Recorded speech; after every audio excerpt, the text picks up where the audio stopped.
pesa biso non bino pe e mola muka confusion koto muzitu coordonnateur koto Moïse Katumbi coordonnateur. Oui, mais moi Mboka Moïse Katumbi c'est un grand leader pour ce pays. Mais il a choisi un cas, il y a Rokota na Union Sacrée. On n'a plus une explication à donner. Naza précis. Naza précis. Oyo bazo sala na Union Sacrée kuna etali bango. Nous avons dit que cette union sacrée là, Luka Ndenge Olingi, Oyo Union c'est dans le cadre du Parlement, on n'est pas là dedans. Nous allons koyoka que kuna ensemble, baza ko tailler déjà ba loi sur mesure. Alors, lelo soki bandeko oyo bazali na union sacrée. Bato nyonso kotanga baza na union sacrée baza molongo moko makambo oyo bango etali biso te biso tozotala makambo etali république mibeko moko ya socialité bazui mboka misale ezate mboka kelasi eza malamu te mboka santé ezate mboka nzela ezate mboka sécurité ezate nyonso ezate.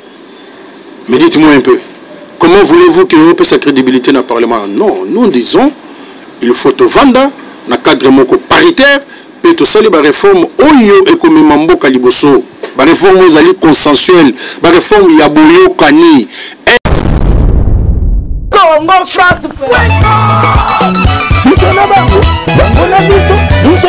Ikara Moulai France.com site ya Congo Masola danger Masola Kitoko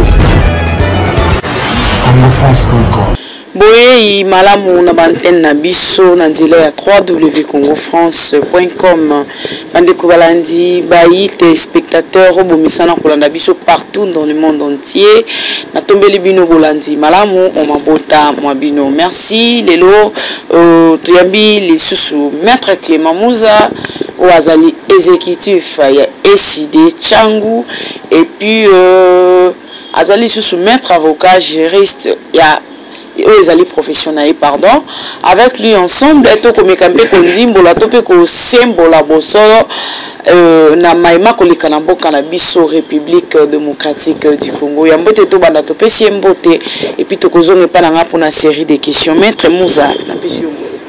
Mbote, maman journaliste, et merci Ndenge Pona Kingai pour que na lobela baimboka, nanzela ya etandonayo. Merci beaucoup, Maître Clément. Parlons d'abord ce qui est de l'actualité, parce que dans le bac tout à l'heure, dans tout le bas, tout le symbole kaka bosolo, tout le bien mais aux alliés actualité, aux alliés toucher mbo cannabis par rapport à éruption volcanique ou takekuna koleka na mboka ya Goma na province Nord Kivu. Maître Mouza, batebeba ko accuser gouvernement na biso bazali irresponsable alors que tebe que eloko wana eza c'est une catastrophe naturelle. Mais pourquoi est-ce que na mboka na biso eloko nyonso to ko pesa ka par ya gouvernement na biso na irresponsabilité nango et puis par rapport à ba propos ndenge mokonza mboka te na ki que aza de cœur ma bango bien que de loin. Merci beaucoup ndeko journaliste. Omoni yambo na robanda d'abord ko kabola mawa na ba compatriotes na biso bazali na est ya mboka particulièrement na Goma na nzela ya likambo to mona ki na nzela ya volcan et tomboka ki so to ko koloba boye pasi ekoteli bandeko na biso ya est ba mosusu pe bakufi ba mosusu bazana place ya kovanda te, place ya kolala te, loko ya kolia te, pasi ekoti, en tout cas, ngai nazali de cœur, pe parti politique nanga, eside, ezali ko kabola pasi wana, pe nanzela, tozali koloba boye ezali pour que tomeka ko pesa pe contribution na biso, nandenge ke makambo emeka kobonga. Mais nandenge tomoni makambo yango eleki na mboka na biso, lelo nanzela ya science to ya technologie ezana makambo ebele oyo tokoki ko anticiper to yebake likambo oyo ekoki ko sala mandenge nini ce qui muto azobenga yo na téléphone okoki ko identifier que muto azali na Goma, to azali na Bandunduville, to azali na Kisangani, okoki ko yeba yango. Mais tomoni que na nzela ya volcan wana ndenge tomboki pe ba conséquences nango, en tout cas l'état congolais azali responsable.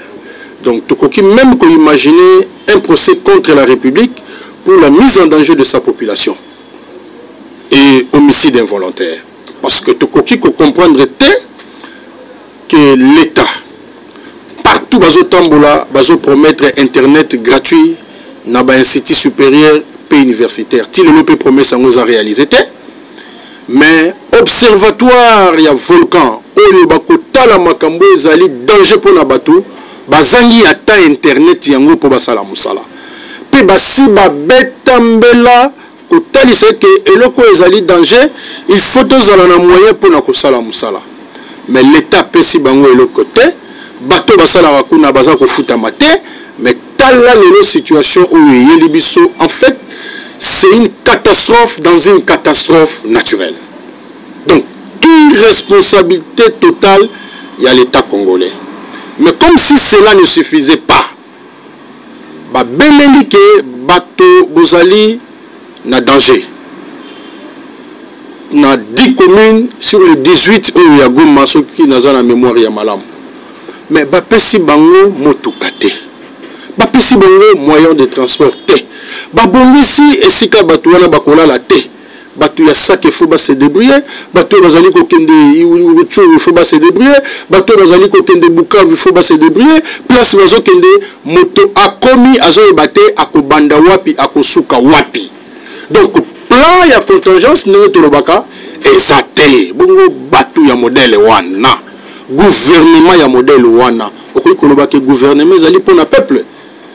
Oui, le gouvernement wana baso prévoir makambo pour que baimboka bazala malamu. Mais maître éruption et salamaki eza volontaire gouvernement té.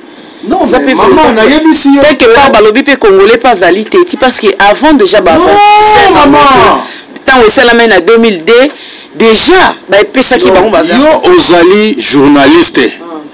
Lelo ezana bato oyo tobengi observatoire wana volcanique wana ezana bato oyo musala na bango ezali ya kosala musala wana bazana moyen ya kosala musala wana te pe bayebisi l'état que tala musala oyo photo sala metozana mbongo te l'état sala eloko te yebisa ngai mama moyen pour éviter aux alaki te.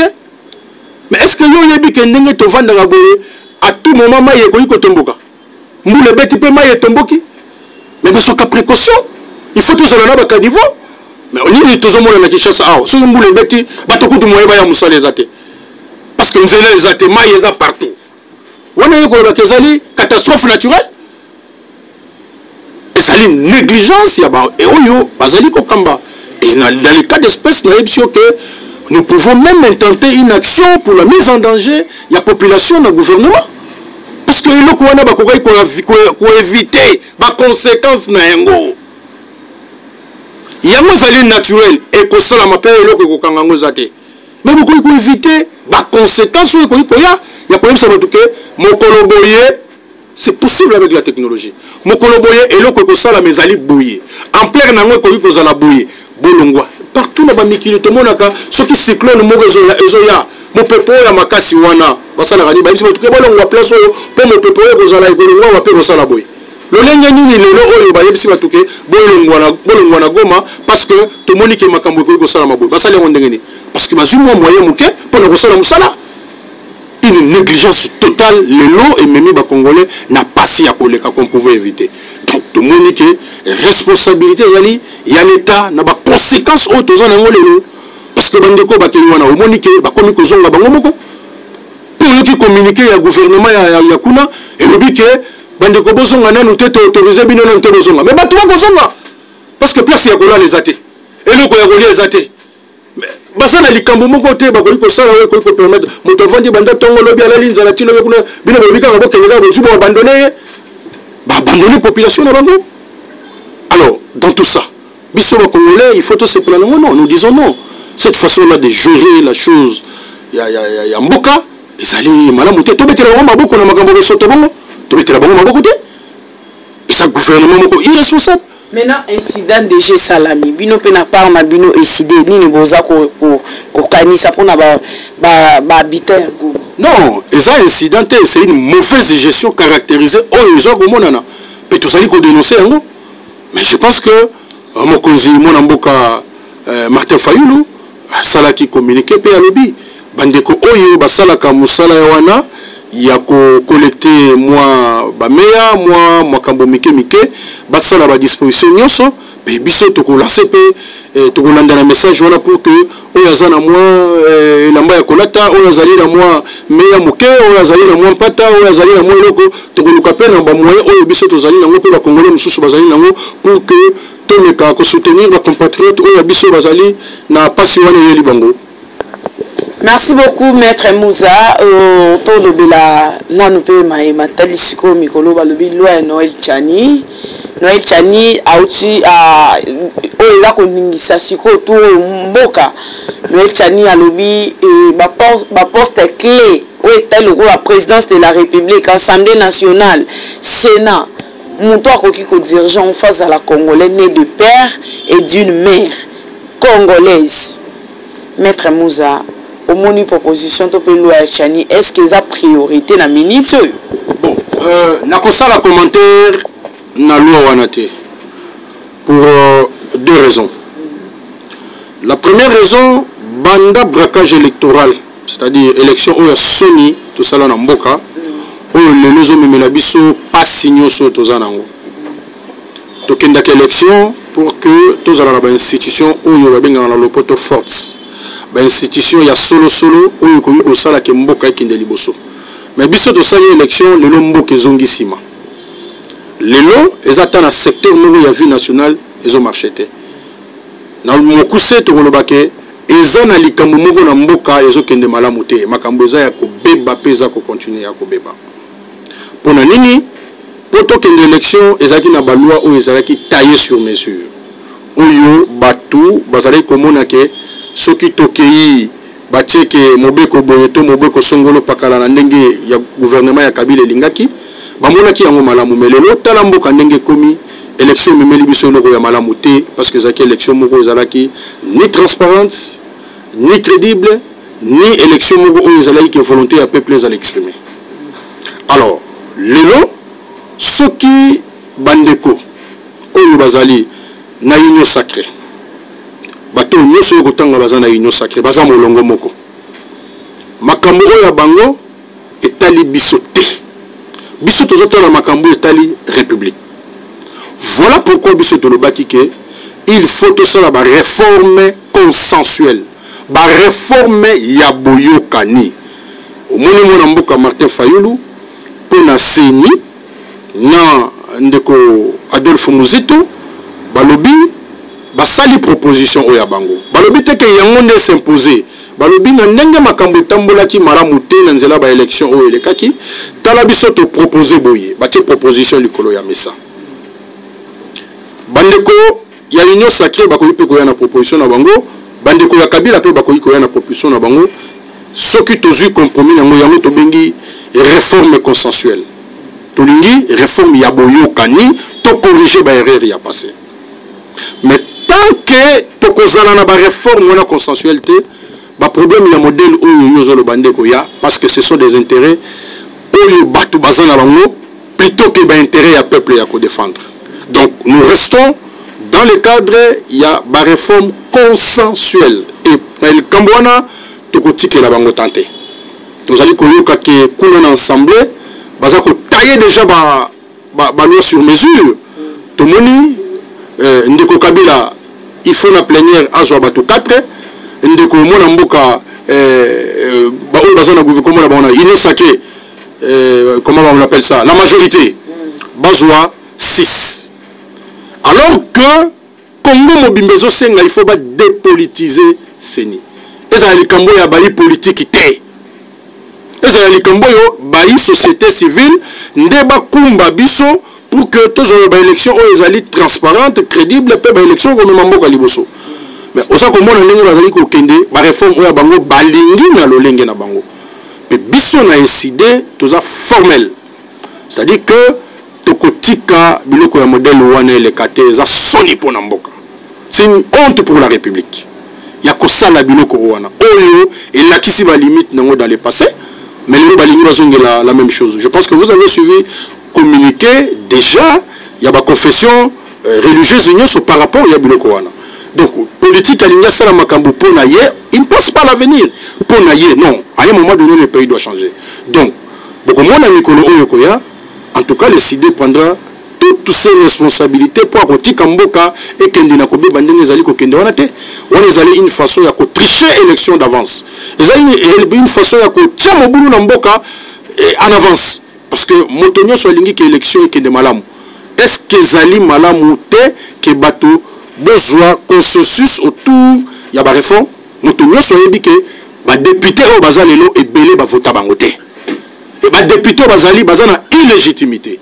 Nous sommes que parlement ou les parlement perdait déjà crédibilité. Tout le monde le connaît. Tout le monde le sait. Mais pourquoi Balingi forcing? Non.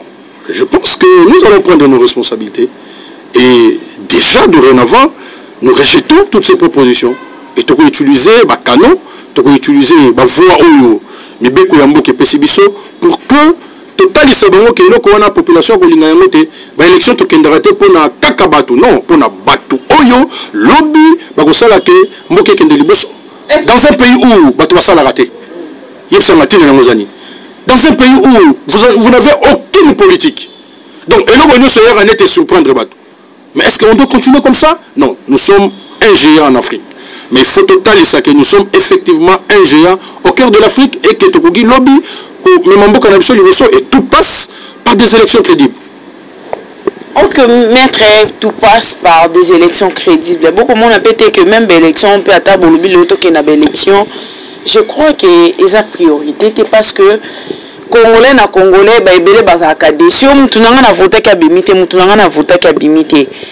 ba mécanisme même ça pas ba réforme na bino institutionnel bolingi wana depuis botelemi na yango maître lelo oyo to komona mboka pezo bongala ngo kate to kena élection 2006 2011 to na 2018 rien ne change maître.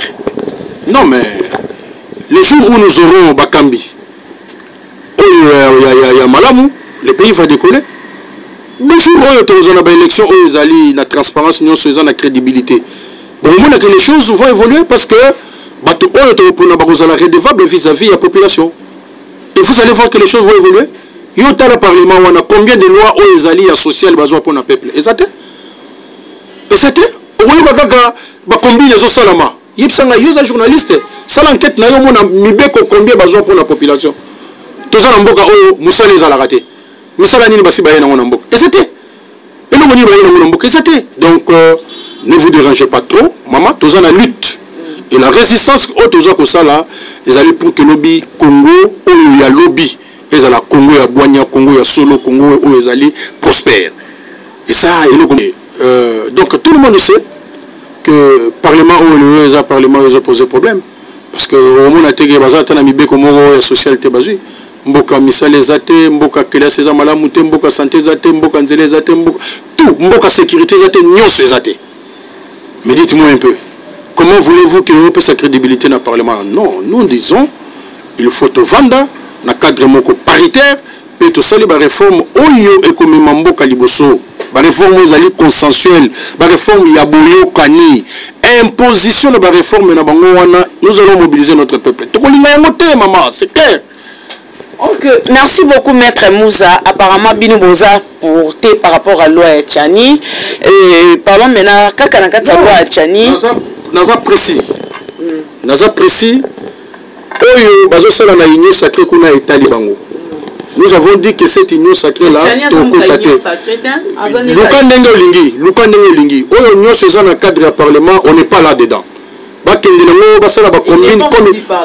n'est pas là dedans. Union sacrée, bamona yeke rozala union sacrée. Bangomo bayebi ndenge nini bakotaki na union sacrée, ndenge nini basalaki yango et oyo union se kosala makuna ke mbwa swimbwa etali biso te. Biso oyo etali biso, c'est l'intérêt de la République. Merci beaucoup maître Moussa etali binoté mais kasi tomonaki o azali éviter bino pe confusion za makasi na ngamba la muka parce que Moïse Katumbi alobi azali coordonnateur ya la muka na minute yemta kokumbela libonga ya la muka aleke pe ko la déclaration na ya bina azana besoin que le pays ait avancé par rapport à l'accusation ninge ba ko accuser non aza zambien voilà mais kasi Katumbi magaza soki bat ba bengele lo zambien azamba bien o ezali na kata mboka o ko travailler pe pour na mboka ndeko muza yebisa biso no bino pe mo la muka confusion koto muzitu coordonnateur koto Moïse Katumbi coordonnateur réaction na yo par rapport à la sortie médiatique. Non, ma réaction est simple. Ma réaction est simple, hein. On ne peut même pas tergiverser sur ça. Oui, mais moi Mboka Moïse Katumbi c'est un grand leader pour ce pays. Mais il a choisi un camp, il y a Rokota na Union Sacrée. On n'a plus une explication à donner. Toute une explication nous posée, il a choisi un camp à côté de l'Union Sacrée. Alors, ceux qui trouvent là, ils ont une famille, papa il faut y aller, papa n'a sait qu'il y a un problème. Les enfants savent que oh, y a papa Nabiso. Mais ce que mon papa Zoya, papa n'a sait qu'il y a un problème.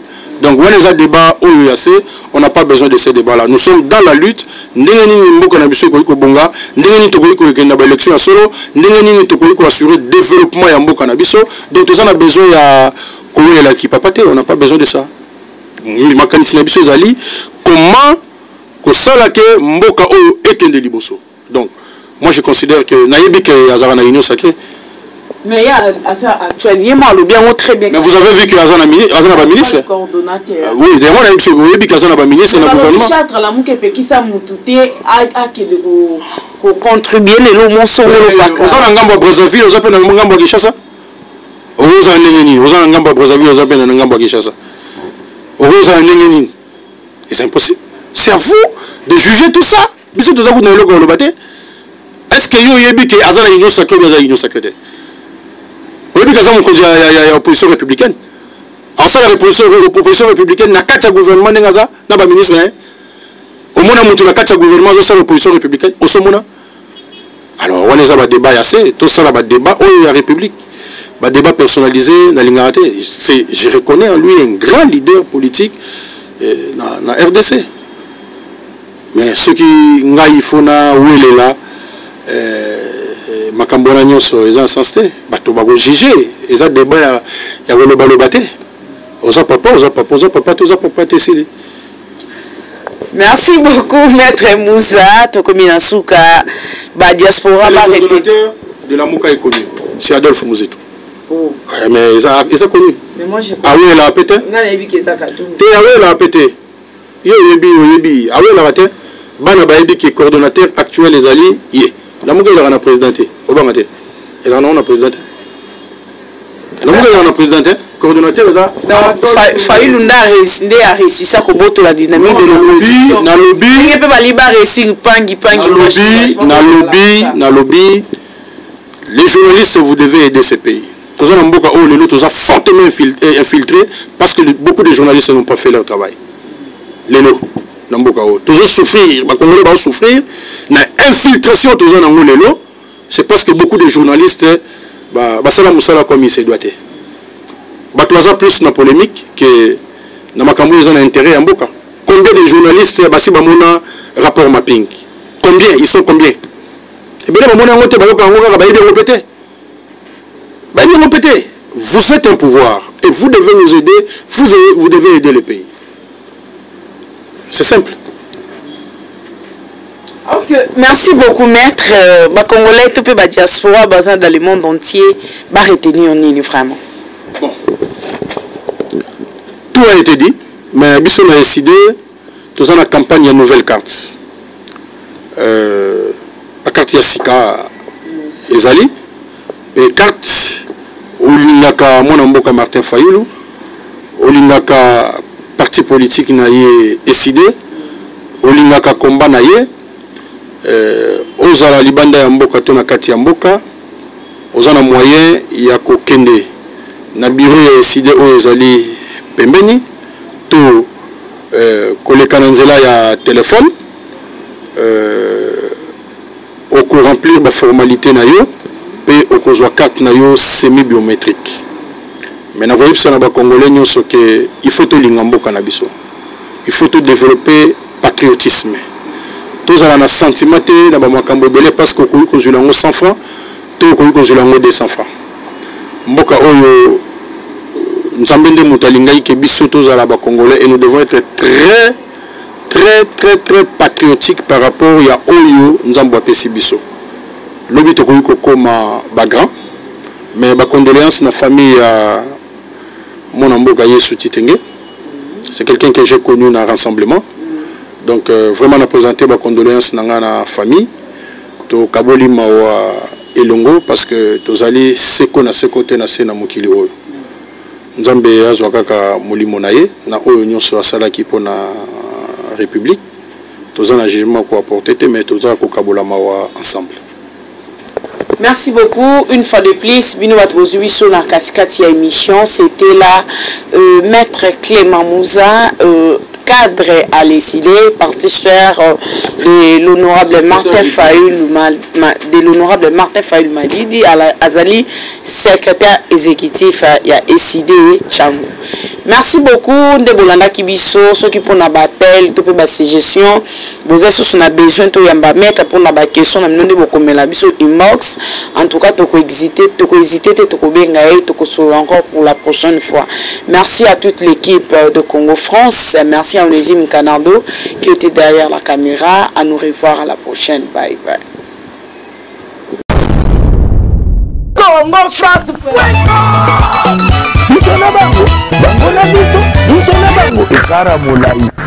France.com site ya Tolo Masolo danger Masolo kitoko. CongoFrance.com